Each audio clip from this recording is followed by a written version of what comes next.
Hi കൂട്ടുകാരെ, HZGK വേൾഡിൻ്റെ മറ്റൊരു വീഡിയോയിലേക്ക് എല്ലാവർക്കും ഹൃദ്യമായ സ്വാഗതം. നമ്മൾ ഗണിതവുമായി ബന്ധപ്പെട്ട് ഏറ്റവും പ്രധാനപ്പെട്ട ടിപ്പുകൾ, ട്രിക്കുകളാണ് നമ്മൾ ചർച്ച ചെയ്യുന്നത്. കഴിഞ്ഞ 2 വീഡിയോകൾ കാണാത്ത ആളുകൾ അത് പോയി കണ്ട് അതിനുശേഷം ഈ കാര്യങ്ങൾ കണ്ടാൽ പെട്ടെന്ന് നമുക്ക് വേഗതയിൽ ഗണിത പ്രശ്നങ്ങൾ ചെയ്യാൻ കഴിയും.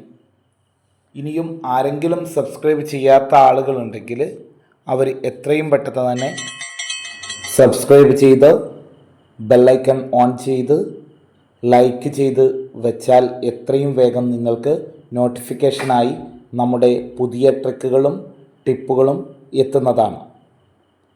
നമ്മൾ ഇന്ന് ചർച്ച ചെയ്യുന്നത് ഏകദേശം 10 വർഷത്തോളമുള്ള പരീക്ഷയുടെ ചോദ്യപേപ്പറുകൾ നോക്കി തയ്യാറാക്കിയ ഒരു ചോദ്യമാണ്.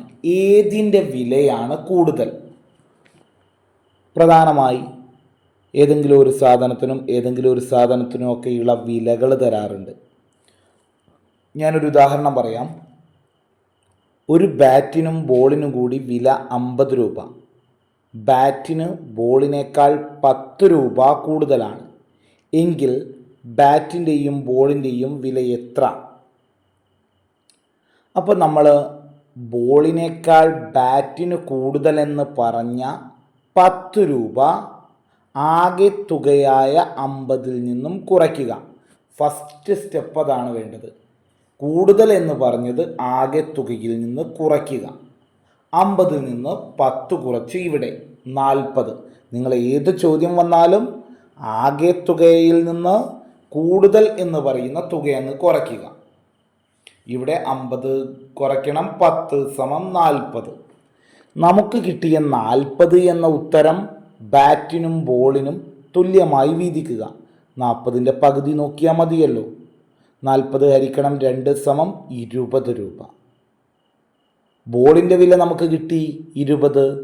20നേക്കാൾ 10 രൂപ കൂടുതലാണല്ലോ. ബോളിനേക്കാൾ 10 രൂപ കൂടുതൽ എന്ന് പറഞ്ഞതുകൊണ്ട് ബാറ്റിൻ്റെ വില 20 കൂട്ടണം 10. 20 രൂപയുടെ കൂടെ ആദ്യം നാം കുറച്ച 10 രൂപയാണ് കൂട്ടുന്നത്. നമുക്കൊരു ഉദാഹരണം കൂടി നോക്കിയാലോ. ഒരു ബാഗിനും കുടക്കും കൂടി 845 രൂപ. ബാഗിന് കുടയേക്കാൾ 125 രൂപ കൂടുതലാണ് എങ്കിൽ ബാഗിൻ്റെയും കുടയുടെയും വില എത്ര? അപ്പോൾ നമ്മൾ ആകെ തുകയിൽ നിന്ന് കൂടുതൽ എന്ന് പറഞ്ഞത് കുറയ്ക്കണം. അതാണ് ഫസ്റ്റ് സ്റ്റെപ്പ്. 845-ൽ നിന്ന് 125 ഞാൻ കുറച്ചു. അപ്പോൾ 720 ഉത്തരം കിട്ടി. എന്നിട്ടോ 720-നെ 2 കൊണ്ട് ഹരിക്കണം. ഹരിച്ചാൽ ഉത്തരം 360. അപ്പോൾ കുടയുടെ വില 360 രൂപ. ബാഗിൻ്റെ വിലയോ 360 രൂപയോട് നേരത്തെ കുറച്ച 125 കൂട്ടി. 360-ഉം 125-ഉം കൂടിയാൽ 485 രൂപ. പിന്നെ നമുക്ക് ഇത്തരത്തിലുള്ള ചോദ്യം പരീക്ഷയ്ക്ക് ഉറപ്പായിട്ടും വരും. വളരെ പ്രധാനപ്പെട്ട ഇത്തരത്തിലുള്ള ചോദ്യങ്ങൾ നിങ്ങൾ പ്രാക്ടീസ് ചെയ്ത് പഠിക്കണം.